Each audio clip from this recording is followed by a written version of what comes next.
جانی T V دیکھنے والے سبھی دوستوں کو میری طرف سے السلام علیکم۔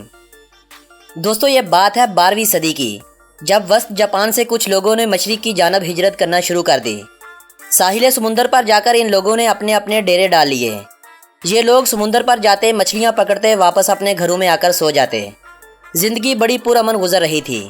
جاپان کے اس حصے میں کاماکورا کی حکومت تھی اور یہ شہر بھی اسی بادشاہ نے بنوایا تھا، جبکہ آج اس بادشاہ کے نام پر الگ سے ایک شہر بھی قائم ہو چکا ہے۔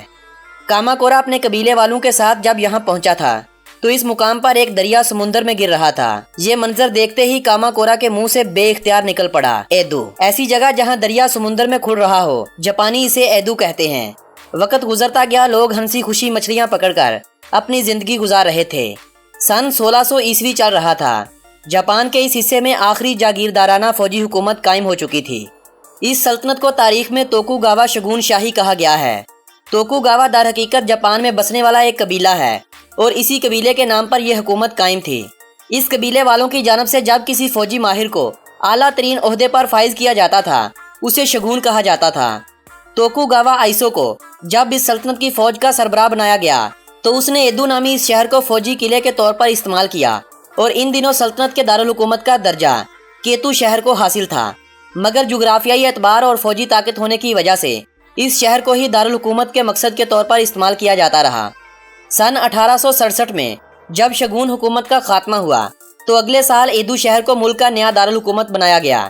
مشرق کی جانب ہونے کی وجہ سے اس شہر کو توکیو کا نام ملا، چونکہ تو کا مطلب مشرق اور کیو کا مطلب دارالخلافہ تھا، لہٰذا ان الفاظ کے معنوں میں اس شہر کو توکیو کا نام دیا گیا۔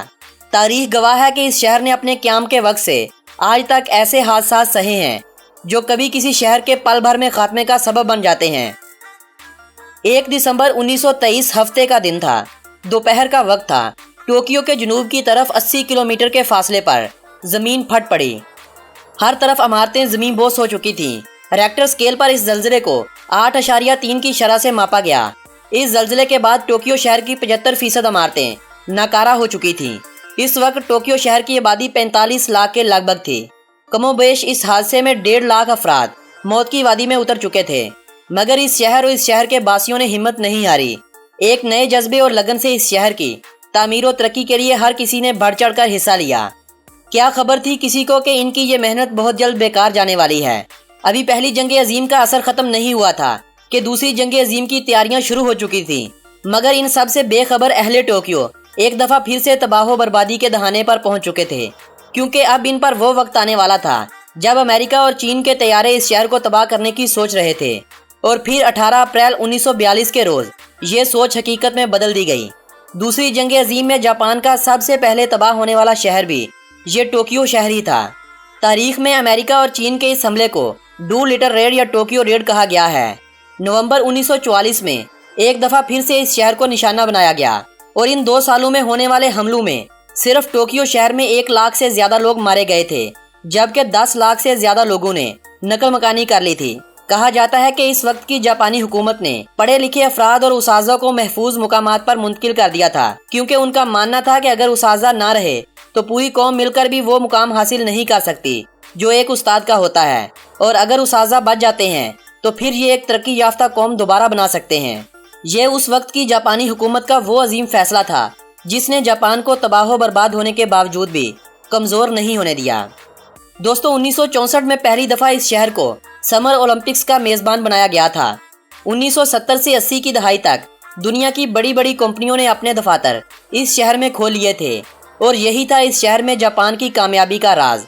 یہ تو تھا اس شہر کا ماضی، لیکن اگر ہم اس شہر کے موجودہ دور کی بات کریں تو اس شہر کو جاپان کا سب سے بڑا شہر ہونے کے ساتھ ساتھ دنیا کا سب سے زیادہ آبادی والا شہر ہونے کا بھی اعزاز حاصل ہو چکا ہے۔ ٹوکیو شہر جو اس وقت جاپان کا دارالحکومت ہے 2187 مربع کلومیٹر رقبے پر پھیلا ہوا ہے۔ اس شہر کی آبادی 3,80,80,000 افراد سے کچھ زائد ہے۔ یہ آبادی ٹوکیو کے شہری اور دیہاتی یعنی سارے ٹوکیو کی آبادی ہے۔ اس لحاظ سے دنیا کا دوسرا سب سے زیادہ آبادی والا شہر انڈونیشیا کا شہر جکارتا ہے، جس کی آبادی 3,22,72,000 افراد کے قریب ہے۔ تیسرے نمبر پر انڈیا کا دارالحکومت دہلی اور اس کا دیہی علاقہ ہے، جس کی آبادی 2,72,80,000 افراد ہے۔ لیکن اگر صرف شہری علاقوں پر بسنے والی آبادی کا ذکر کیا جائے تو فہرست کچھ بدل سی جاتی ہے۔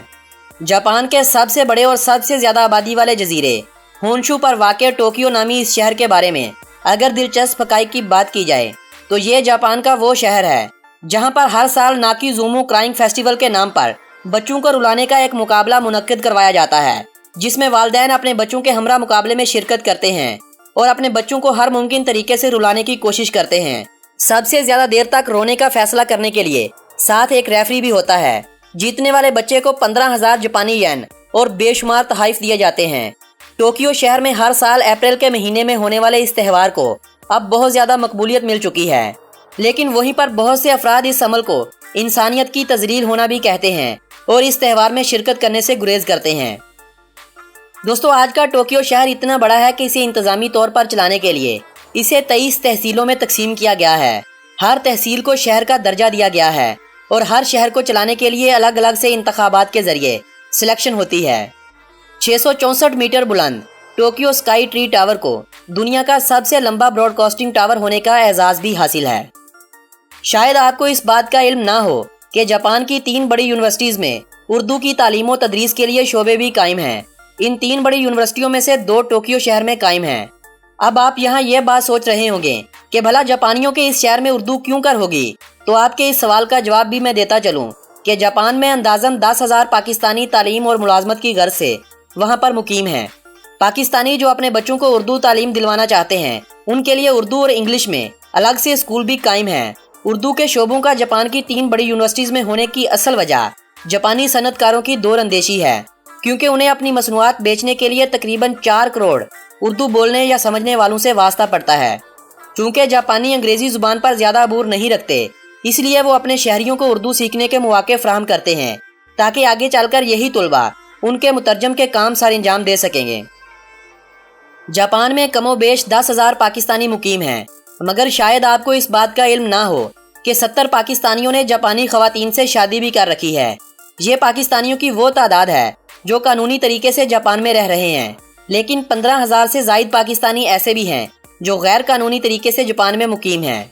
20% पाकिस्तानी जापान के इस शहर टोक्यो में ही रहते हैं, जबकि गैर कानूनी तरीके से जाने वाले टोक्यो शहर से जरा किनारा करके ही जाते हैं। पाकिस्तानियों का टोक्यो में सबसे बड़ा कारोबार पुरानी कारों को खरीद कर वापस अपने मुल्क एक्सपोर्ट करना होता है। टोक्यो भले ही 3 करोड़ से ज्यादा आबादी वाला शहर है, मगर एक अंदाजे के मुताबिक गैर मुल्की मुलाजमीन के लिए इस शहर को दुनिया का सबसे महंगा शहर भी तस्वर किया जाता है। टोक्यो शहर में 2 इंटरनेशनल एयरपोर्ट्स हैं। 2 मजीद एयरपोर्ट मिलिट्री मकासद के लिए भी हैं, जबकि इस शहर में मुल्की परवाजों के लिए अलग से 7 दूसरे एयरपोर्ट्स भी कायम हैं। इस शहर में सफ़र का बेहतरीन जरिया रेल को समझा जाता है। इस शहर में कुल छोटी बड़ी 121 रेल की लाइनें बिछाई गई हैं। रेल के निज़ाम के साथ साथ 12 केबल कारें भी अलग से मुसाफिरों को एक जगह से दूसरी जगह ले जाने में अपना किरदार अदा कर रही हैं।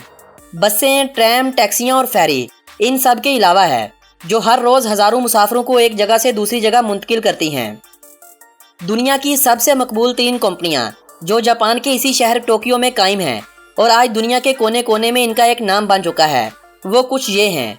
होंडा के नाम से जानी जाने वाली एक कंपनी से तो आप लोग खूब वाकिफ होंगे, वो भी इसी शहर में कायम है। कैमरे और बहुत सी दूसरी दीगर मसनूआत बनाने वाली फ्यूजी नामी कंपनी भी इसी शहर में कायम है। सोनी मोबाइल, सोनी टेलीविज़न और दसियों मजीद सोनी की प्रोडक्ट्स बनाने वाली सोनी कंपनी का जन्म भी इसी शहर में हुआ है। दुनिया के बेहतरीन क्वालिटी वाले कैमरे Nikon, Canon, Epson, Panasonic, Olympus, Pentax और केसियो कंपनी इसी शहर की मरहूने मिन्नत है। टोक्यो में औसतन हर 12 मीटर के बाद एक वेंडिंग मशीन लगी हुई है। हैमबर्गर से कपड़ों तक, कैंडी से कोल्ड ड्रिंक्स तक, मिल्क पैक से आइसक्रीम तक, तकरीबन रोज़मर्रा इस्तेमाल की हर चीज़ आप इन वेंडिंग मशीन से हासिल कर सकते हैं। लोग अमेरिका को वेंडिंग मशीनों के लिहाज से कैपिटल समझते हैं, मगर हकीकत में वेंडिंग मशीनें सबसे ज़्यादा जापान में और जापान के इसी शहर टोक्यो में नस्ब की गई हैं। 1985 में टोक्यो शहर में कायम होने वाला शिंजुकु रेलवे स्टेशन दुनिया का सबसे बड़ा और मसरूफ तरीन रेलवे स्टेशन है, जहां से औसतन एक दिन में 37 लाख मुसाफिर सफ़र के लिए निकलते हैं। टोक्यो स्काई ट्री टावर, जिसे टोक्यो टावर भी कहा जाता है, फ्रांस के एफल टावर से तकरीबन मिलता जुलता है, जबकि एफल टावर से यह 13 मीटर बुलंद है। टोक्यो टावर को हर 5 साल बाद दोबारा रंग किया जाता है और हर बार 7,500 गैलन रंग को इंसानी हाथों की मदद से किया जाता है। इस अमल को मुकम्मल होते तकरीबन 1 साल लग जाता है और ये टावर एफल टावर से 78 साल बाद तामीर किया गया था। अमनो अमान और सयाहों के लिए बेखौफो खतर शहरों की फहरिस्त में टोक्यो का शुमार टॉप के शहरों में होता है। टोक्यो में गैर मुल्कियों और मुल्की अफराद की शॉपिंग पर टैक्स आयद नहीं किया जाता, मगर शर्त यह है कि वो दिन में कम से कम 5000 जापानी येन खर्च करें। इसके बाद किसी भी किस्म का सर्विस टैक्स, जीएसटी या दूसरा कोई भी टैक्स वसूल नहीं किया जाता है। टोक्यो शहर में शिबुया क्रॉसिंग बहुत फेमस है, क्योंकि यहाँ पर एक वक्त में 1000 से ज़ायद लोग इस सड़क को क्रॉस करते हैं। ये एक अलग बात है कि जापान के ही एक शहरी को सबसे उम्र रसीदा होने पर गिनीज रिकॉर्ड से नवाजा गया था, लेकिन ऐसा ही कुछ फ्रॉड हुआ था साल 2010 में, जब टोक्यो शहर में सरकारी एहलकार एक वफ्द के हमरा एक घर में मौजूद एक फर्द की 111वीं सालगिरह मनाने गए थे और हुकूमत की जानब से जारी करदा इनामात भी साथ ले गए।